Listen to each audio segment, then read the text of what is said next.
12월 6일 금요일 하나님께서 주시는 말씀은 요한계시록 11장 1절부터 14절까지입니다. 봉독을 합니다. 또 내게 지팡이 같은 갈대를 주며 말하기를 일어나서 하나님의 성전과 제단과 그 안에서 경배하는 자들을 측량하되 성전 바깥 마당은 측량하지 말고 그냥 두라. 이것은 이방인에게 주었은즉 그들이 거룩한 성을 42달 동안 짓밟으리라. 내가 나의 두 증인에게 권세를 주리니 그들이 굵은 베옷을 입고 1260일을 예언하리라. 그들은 이 땅의 주 앞에 서 있는 두 감람나무와 두 촛대니 만일 누구든지 그들을 해하고자 하면 그들의 입에서 불이 나와서 그들의 원수를 삼켜버릴 것이요 누구든지 그들을 해하고자 하면 반드시 그와 같이 죽임을 당하리라. 그들이 권능을 가지고 하늘을 닫아 그 예언을 하는 날 동안 비가 오지 못하게 하고 또 권능을 가지고 물을 피로 변하게 하고 아무 때든지 원하는 대로 여러 가지 재앙으로 땅을 치리로다. 그들이 그 증언을 마칠 때 무적행으로부터 올라오는 짐승이 그들과 더불어 전쟁을 일으켜 그들을 이기고 그들을 죽일 터인즉 그들의 시체가 큰 성 길에 있으리니 그 성은 영적으로 하면 소돔이라고도 하고 애굽이라고도 하니 곧 그들의 주께서 십자가에 못 박히신 곳이라. 백성들과 족속과 방언과 나라 중에서 사람들이 그 시체를 사흘 반 동안을 보며 무덤에 장사하지 못하게 하리로다. 이 두 선지자가 땅에 사는 자들을 괴롭게 한 고로 땅에 사는 자들이 그들의 죽음을 즐거워하고 기뻐하여 서로 예물을 보내리라 하더라. 3일 반 후에 하나님께로부터 생기가 그들 속에 들어가매 그들이 발로 일어서니 구경하는 자들이 크게 두려워하더라. 하늘로부터 큰 음성이 있어 이리로 올라오라 함을 그들이 듣고 구름을 타고 하늘로 올라가니 그들의 원수들도 구경하더라. 그때 큰 지진이 나서 성 10분의 1이 무너지고 지진에 죽은 사람이 7천이라. 그 남은 자들이 두려워하여 영광을 하늘의 하나님께 돌리더라. 둘째 화는 지나갔으나 보라 셋째 화가 속히 이르는도다. 주님 재림하실 때에 최후의 심판이 있을 것입니다. 주님 재림은 최후의 심판. 그러나 그 전에 세 가지 형태의 심판이 먼저 있을 것을 이 요한계시록은 말씀하고 있지요. 그 세 가지 형태의 심판이라 하면은 7 인봉 심판, 7 나팔 심판, 7 대접 심판. 이 심판들이 계속해서 진행될 것을 말씀하지요. 그 중에 7 나팔 심판이 진행될 때에 이 심판이 진행되는 중에 잠시 멈추시고 10장을 우리들에게 보여주십니다. 요한계시록 10장, 우리가 본 그 말씀이죠. 그 10장에서 구원의 감격을 가지고 삶의 현장에서 말씀을 먹고 말씀대로 순종하며 살 것을 깨닫게 하셨어요. 즉 말씀을 열심히 먹고 말씀대로 살아내라. 그렇게 말씀하셨어요. 그리고 나서 오늘 11장에서는 그렇게 살아낸 샘플이 있다. 모델이 있다. 너희도 그렇게 살아라 라고 우리에게 샘플을, 그 모델을 제시하시는 것입니다. 우리 3절을 읽습니다. 내가 나의 두 증인에게 권세를 주리니 그들이 굵은 베옷을 입고 1260일을 예언하리라. 여기서 두 증인이 등장하는데 이들은 누구일까요? 4절을 보세요. 그들은 이 땅의 주 앞에 서 있는 두 감람나무와 두 촛대니. 스가랴 4장 3절 14절을 보면은 두 감람나무에 대한 기록을 볼 수가 있는데 기름 부음을 받은 두 사람 여호수아와 스룹바벨을 의미하고 있습니다. 여호수아와 스룹바벨. 이 여호수아와 스룹바벨이라고 한다면은 이 이스라엘 민족이 어려움에 처했을 때 하나님의 증인으로서 그 사명을 감당한 아주 중요한 인물들, 그러니까 상징적인 인물들 아닙니까? 그러니 4절에 기록된 두 감람나무는 증인의 사명을 감당한 상징적 샘플이라고 할 수가 있지요. 그렇다면 두 촛대는 무엇입니까? 두 촛대, 이 요한계시록을 시작하면서 보았듯이 촛대 하면은 교회를 상징합니다. 그러니 3절에 기록된 두 증인을 다시 정리해 보면은 성령의 능력을 받아 증인의 사명을 감당하는 교회를 의미합니다. 그런데 이 3절을 보니까 두 증인의 복장이 눈에 띄죠. 굵은 베옷, 무엇을 의미합니까? 굵은 베옷 하면은 구약 선지자들이 타락한 세상을 향해, 타락한 사회를 향해 회개를 촉구할 때 입었던 옷, 그것이 바로 베옷입니다.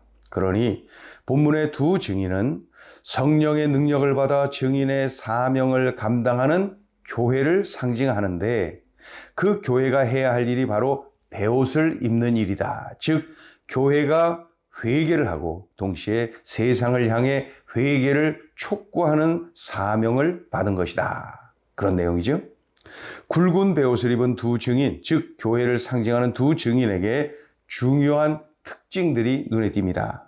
중요한 특징이 눈에 띄는데 이 두 증인은 엄청난 능력이 있어요. 엄청난 능력. 5절, 6절 읽어보죠. 만일 누구든지 그들을 해하고자 하면 그들의 입에서 불이 나와서 그들의 원수를 삼켜버릴 것이요. 누구든지 그들을 해하고자 하면 반드시 그와 같이 죽임을 당하리라. 그들이 권능을 가지고 하늘을 닫아 그 예언을 하는 날 동안 비가 오지 못하게 하고, 또 권능을 가지고 물을 피로 변하게 하고 아무 때든지 원하는 대로 여러 가지 재앙으로 땅을 치리로다. 이 두 증인에게 엄청난 능력을 주셨어요. 마치 모세와 엘리야에게 사명을 맡기면서 능력을 주셨던 것처럼 두 증인, 즉 교회에게 사명을 주시면서 동시에 능력을 주셨다. 그런데 이렇게 엄청난 능력을 가진 두 증인이 힘없이 죽어요. 7절 읽어요. 그들이 그 증언을 마칠 때 무적행으로부터 올라오는 짐승이 그들과 더불어 전쟁을 일으켜 그들을 이기고 그들을 죽일 터인즉, 무적행으로부터 올라오는 짐승인 적그리스도죠. 적그리스도가 두 증인을 죽입니다. 그러니까 그토록 강하디 강한 두 증인이 힘없이 죽습니다. 그런데 놀라운 일이 일어납니다. 이 두 증인이 다시 살아나요. 11절을 봅니다. 3일 반 후에 하나님께로부터 생기가 그들 속에 들어가매 그들이 발로 일어서니 구경하는 자들이 크게 두려워하더라. 그토록 강했던 두 증인이 힘없이 죽었지요. 그러나 그것이 끝이 아니라 다시 살아납니다. 예수님 생각나지 않으세요?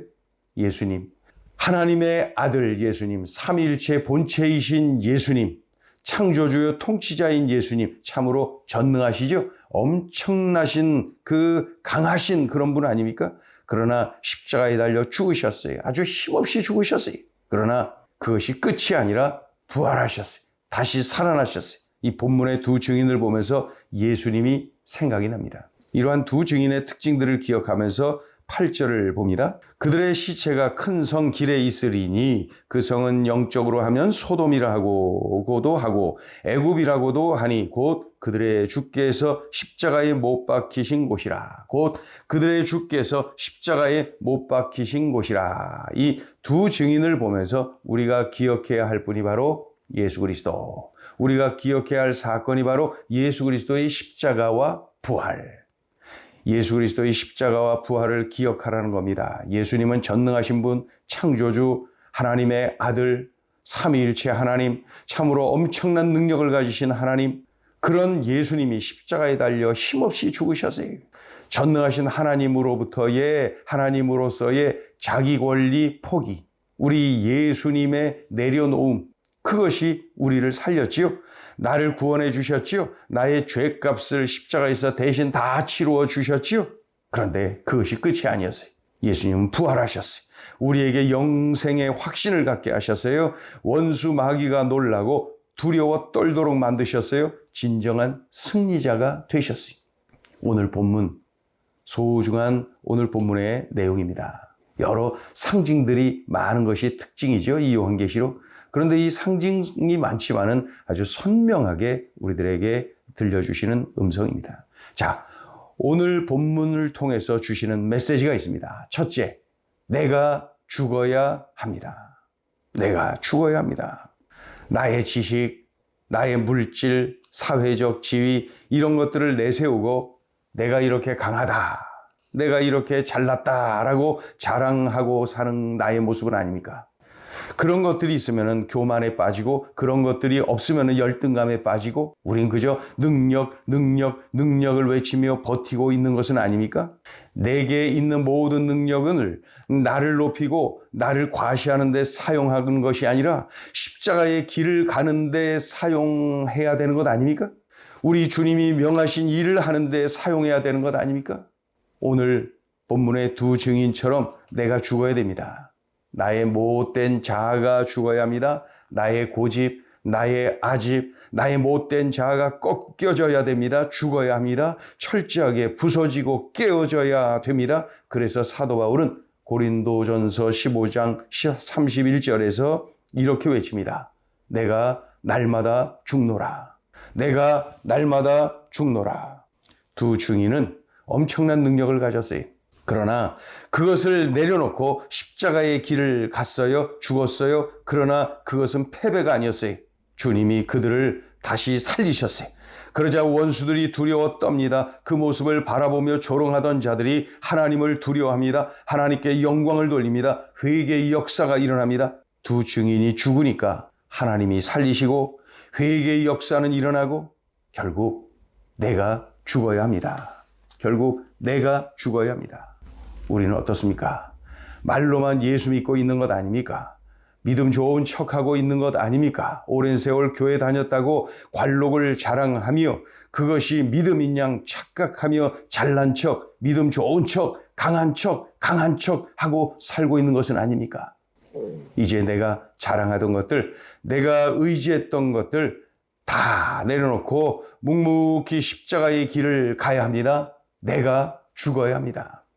그래야 내 안에 계신 주님이 일하시고 그래서 승리하는 것입니다.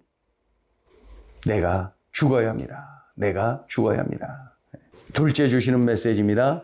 하나님이 나의 보호자가 되어 주십니다. 1절, 2절을 보시면은 또 내게 지팡이 같은 갈대를 주며 말하기를 일어나서 하나님의 성전과 제단과 그 안에서 경배하는 자들을 측량하되 성전 바깥 마당은 측량하지 말고 그냥 두라. 이것은 이방인에게 주었은즉 그들이 거룩한 성을 42달 동안 짓밟으리라. 이 성전을 측량하라고 하시는데 성전 내부는 측량하고 성전 외부는 측량하지 말아라 말씀하지요. 성전 내부를 측량하라는 것은 성도를 영적으로 보호하실 것이다. 책임지실 것이다 라는 뜻입니다.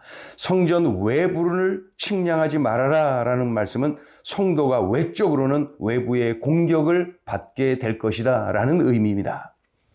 3절을 보면은 이 외부의 공격을 42달 동안 받게 된다. 42달. 42달은 3년 반. 3절에는 이런 기록이 있죠. 1260일. 1260일도 3년 반입니다. 그러니까 42달, 1260일, 3년 반, 이스라엘 백성들은 단번에 떠올리는 사건이 있습니다. 구약과 신약의 중간기 때에 수리아의 그 안티오쿠스 에피파네스라는 사람이 군대를 이끌고 예루살렘을 쳐들어와서 점령을 하죠. 이스라엘을 점령합니다. 그리고 어떻게 해요? 예루살렘 성전에 그 성전 제사를 금지시킵니다. 그리고 유대인들이 부정하게 여기는 짐승, 그 돼지의 피를 그 성전에 막 뿌립니다. 그러니까 하나님을 모독하고 유대인들을 모독하고 예루살렘 성전 안에 자신이 믿는 제우스 신상을 세웁니다. 그리고 자신이 믿는 제우스의 신전을 세워서 경배하도록 만듭니다. 이런 극심한 아픔을 겪은 기간이 얼마예요? 3년 반, 1260일, 42달. 그러니 3년 반, 42달, 1260일은 하나님의 백성이 이방 세력에게 짓밟힌 어두운 시기를 상징하고 있는 것을 알 수가 있습니다. 하나님의 백성이 이방 세력에게 짓밟힌 어두운 시기. 이 십자가의 길을 걷는 성도에게 이런 악한 세력의 공격이 있습니다. 극심한 고통이 있어요. 그러나 그런 때에도 육신은 고통을 당하더라도 성도의 영혼은 하나님이 보호하신다. 이런 말씀. 하나님의 백성은 하나님이 책임지신다. 그러한 말씀이에요. 내가 너희를 보호할 거야. 그러니 담대하게 십자가의 길을 가거라. 내가 너희를 보호할 거야. 그러니 담대하게 십자가의 길을 살아내라. 우리의 남은 생에 지금까지 의지했던 세상 것들 다 내려놓고 주님 명하신 길, 내가 죽고 예수로 사는 길, 십자가의 길을 묵묵히 걸어가라고 말씀하고 있는 것입니다. 그때에 우리 주님이 보호해 주신다. 그때 우리 주님이 함께 하신다. 그때 우리 주님이 인도하신다. 바로 이러한 주님과 동행하는 행복한 삶을 우리가 살아야 될 것입니다. 기도합니다. 하나님 아버지, 들려주신 말씀이 귀하고 귀합니다. 오늘 우리에게 주신 말씀을 명심하고 하나님 아버지, 내가 죽어야 된다는 사실, 내가 철저히 주님 앞에서 낮아지고 부서지고 깨어지고 죽어지고 주님만을 의지하며 살아야 될 것입니다. 하나님, 이 믿음을 살아내게 도와주시옵소서. 그런데 우리가 어떠한 환경에서도 우리 주님을 의지하고 우리 주님을 바라보고 갈 때에 육신은 고난을 당할지 모르나 우리의 영혼을 우리 주님이 보호해 주신다. 우리 주님이 함께 하신다. 우리 주님이 인도하신다. 말씀하십니다. 하나님, 이러한 약속을 붙잡고 살아가게 도와주시고 날마다 우리 주님께 집중하여 우리 주님 의지하며 우리 주님 들려주신 말씀을 살아내는 우리의 삶이 되게 하여 주시옵소서. 예수님의 이름으로 기도 올리옵나이다. 아멘.